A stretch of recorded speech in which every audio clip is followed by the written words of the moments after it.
ಈಗ ಕ್ಯೂಬ್ ರೂಟನ್ನು ಯಾವ ಥರ ತೆಗೆಯೋದು ಅಂತ ನೋಡೋಣ. What is the cube root of 1728? 1728. ಈಗ ಸ್ಕ್ವೇರ್ನಲ್ಲಿ 2 ಭಾಗ ಮಾಡ್ತಿದ್ವಿ, ಅಂದರೆ 2 ನಂಬರ್ ಬಿಟ್ಟು ಲೈನ್ ಎಳಿತಿದ್ವಿ. ಇಲ್ಲಿ ಈ ಥರ ಅಲ್ಲ, ಮೂರು ನಂಬರ್ ಬಿಟ್ಟು ಲೈನ್ ಎಳಿಬೇಕು. ಈಗ ಲಾಸ್ಟ್ ಡಿಜಿಟ್ಟು ಯಾವುದಕ್ಕೆ ಅಂದರೆ ಕ್ಯೂಬ್ ಬರ್ಕೊಳ್ಳಿ. ಇಲ್ಲಿ 1 ಕ್ಯೂಬ್ 1, 2 ಕ್ಯೂಬ್ 8, 3 ಕ್ಯೂಬ್ 27. ಬರ್ಕೊಳ್ಳೋದೇನು ಬೇಡ, ನೀವು ಅರ್ಥ ಮಾಡಿಕೊಂಡ್ರೆ ಸಾಕು.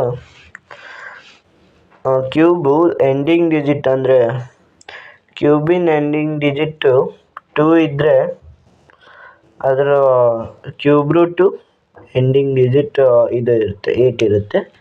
8ಗೆ 2 ಇರುತ್ತೆ, 7ಗೆ 3 ಇರುತ್ತೆ, 3ಗೆ 7 ಇರುತ್ತೆ. ಇಷ್ಟೇ. ಉಳಿದಿದ್ದಕ್ಕೆಲ್ಲ ಅದೇ ನಂಬರ್ ಇರುತ್ತೆ, ಸೇಮ್ ನಂಬರ್ ಇರುತ್ತೆ. 2ಗೆ 8 ಇರುತ್ತಲ್ಲ,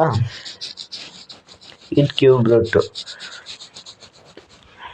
ಎಂಡಿಂಗ್ ಡಿಜಿಟ್ 8 ಐತೆ ಅಂದರೆ ಇದ್ರದ್ದು ಎಂಡಿಂಗ್ ಡಿಜಿಟ್ 2ನೇ ಇರುತ್ತೆ.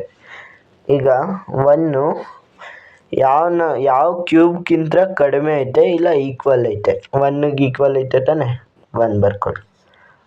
12 cube is the answer. 12 cube. ಬೇಕಂದರೆ ಚೆಕ್ ಮಾಡೋಣ ಇರಿ. 12 into 12, 2 2s are 4, 2 1s are 2, 2 4, 1 1s are 1, 144 into 12, 2 4s are 8, 2 4s are 8, 2 1s are 2, 4 4 1, 8, 8 plus 4 12, 1 carry, 2 plus 4 6 7, 7 1, 1728. 12 cube answer ಇರೋದು 1728. Answer is right. Thank you. ನಿಮಗೆ ಇಷ್ಟ ಆಗಿದ್ದರೆ like ಮಾಡಿ, share ಮಾಡಿ, comment ಮಾಡಿ.